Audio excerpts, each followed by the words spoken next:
Hello friends, welcome to our YouTube channel B Ed notes. मेरा नाम हर्ष राजित और आपके आज सीटेट क्लास के इंग्लिश पेडागोगी के क्लास 5 है। आप सभी से रिक्वेस्ट है जिन्होंने भी क्लास 1 to 4 नहीं देखा है वो देख लें वहाँ से जाकर, जिससे कि आगे आपको वीडियोस समझने में मदद मिल जाए। तो हमारा क्लास 5 है, हमारा टॉपिक है आज का कोठारी कमीशन, जिन्होंने कि हमें क्या दिया है, 3 लैंग्वेज फॉर्मूला दिया है। ठीक है, तो 1964 से 66 ये ध्यान रख लेंगे। ठीक, Kothari commission. Kothari commission made some recommendations to solve the problems of teaching English in India. तो कोठारी कमीशन ने जो अपना थ्री लैंग्वेज फार्मूला दिया है, जनरली आपको इससे क्वेश्चंस पूछा जाता है।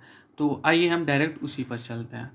देखो, इन Hindi English Hindi speaking areas, तो वहाँ क्या होगा कि Hindi first language, English second language और third language modern Indian language होगा।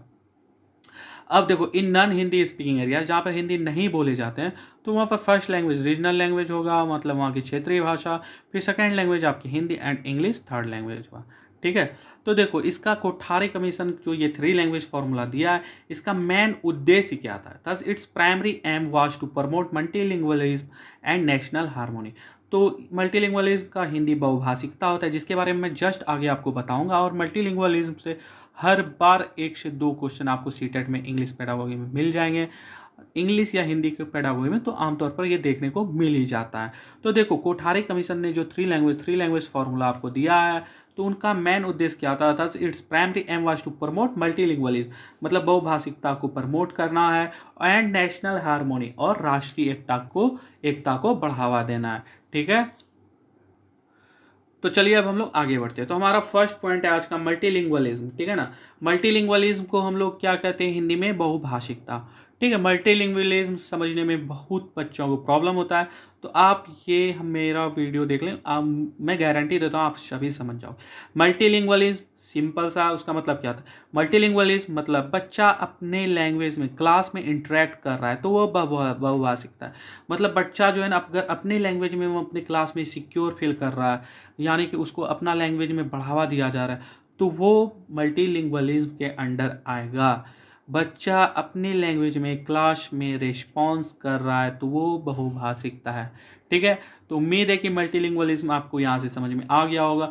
आगे कुछ पॉइंट्स मैंने लिखे हैं, वो भी हम लोग देख लेते हैं। तो हमारा नेक्स्ट पॉइंट है, in the multilingualism classroom learners can interact in their on language. ध्यान देंगे, इन देयर ऑन लैंग्वेज मतलब वो जो लर्नर्स मतलब स्टूडेंट्स या फिर छात्र जो है वो इंटरेक्ट किस में करेंगे, अपने खुद के लैंग्वेज में। ठीक ना, and can be A mix of words from more than one language.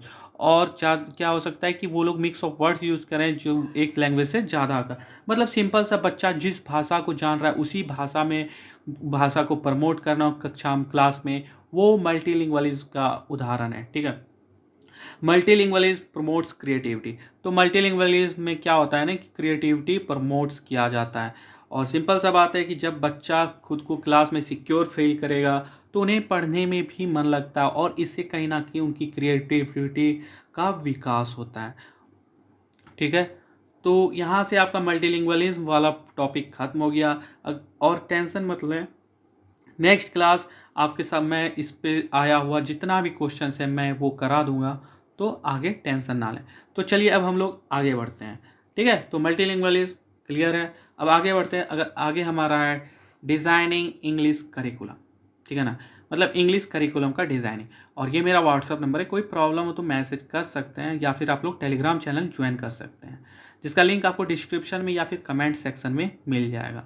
7903193174 ये मेरा व्हाट्सअप है। Designing English curriculum. देखो, it should not be based on the concept just pass the examination.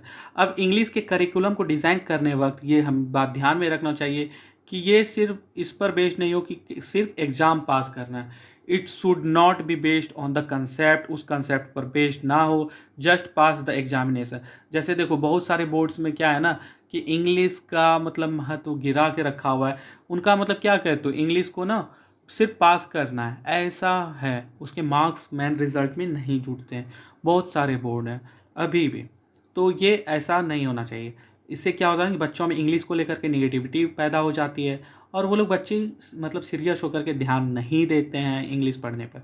फिर हमारा नेक्स्ट है it should also focus on proficiency mastery in academic language. तो कह रहा है ना, इंग्लिश करिकुलम को बनाते वक्त इस बात पर ध्यान रखना चाहिए कि मतलब क्या कहते हो, एकेडमिक लैंग्वेज पर उनकी पकड़ हो जाए। आई मतलब example should promote cognitively academic language proficiency.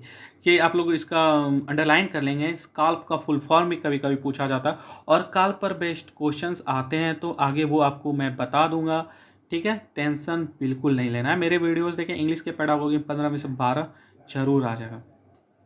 Cognitively academic language proficiency यानी काल्प। ठीक है, तो इस इंग्लिश करिकुलम बनाते वक्त इस बात का भी ध्यान रखना चाहिए। It should not become a burden of language. ये भाषा का मतलब बोझ ना बन जाए।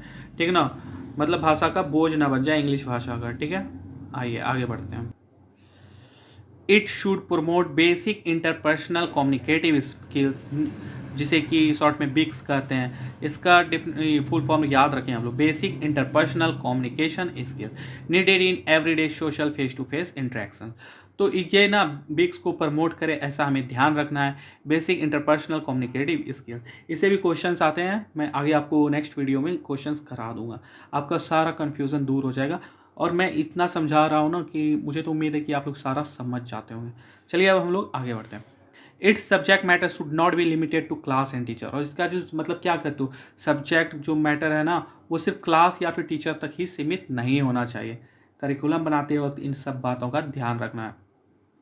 It should promote language across curriculum. तो इसे LAC इसका फुल फॉर्म होता है। आप लोग LAC line of actual control नहीं समझ लेना, हमें बॉर्डर पे नहीं जाना है। अभी हम लोग इंग्लिश की पेडागॉगी पढ़ रहे हैं, तो यहाँ पे हम लोग ध्यान देंगे। It should promote language across curriculum. LAC का फुल फॉर्म हुआ लैंग्वेज अक्रॉस करिकुलम।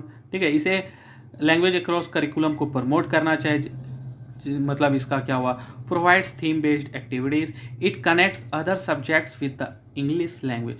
तो इसका मतलब क्या होता है, इसमें अदर सब्जेक्ट्स को कनेक्ट करना है इंग्लिश लैंग्वेज से, ऐसा प्रमोट करना है। ठीक है ना, चलिए तो यहाँ से उम्मीद है कि आपको डिजाइनिंग इंग्लिश करिकुलम वाला समझ में आ गया होगा। अब हम लोग आगे बढ़ते हैं। ठीक ना, आगे हमारा है next topic, top down and bottom up process. ठीक है ना, तो ये मेरा व्हाट्सअप नंबर है 7903193174। ठीक है ना, तो पहला हमारा top down approach, it means the use of background knowledge to understand the meaning.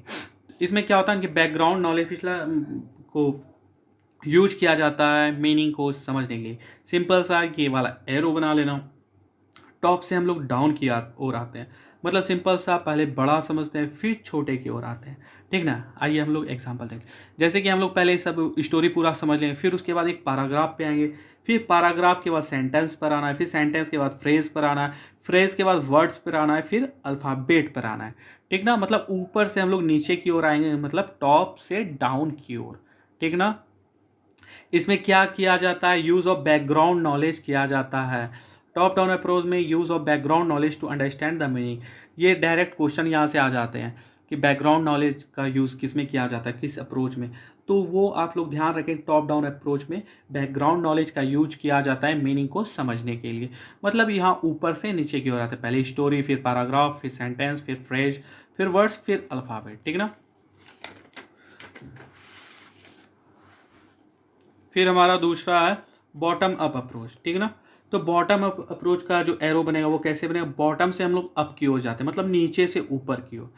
Just के टॉप डाउन अप्रोच का अपोजिट होता है।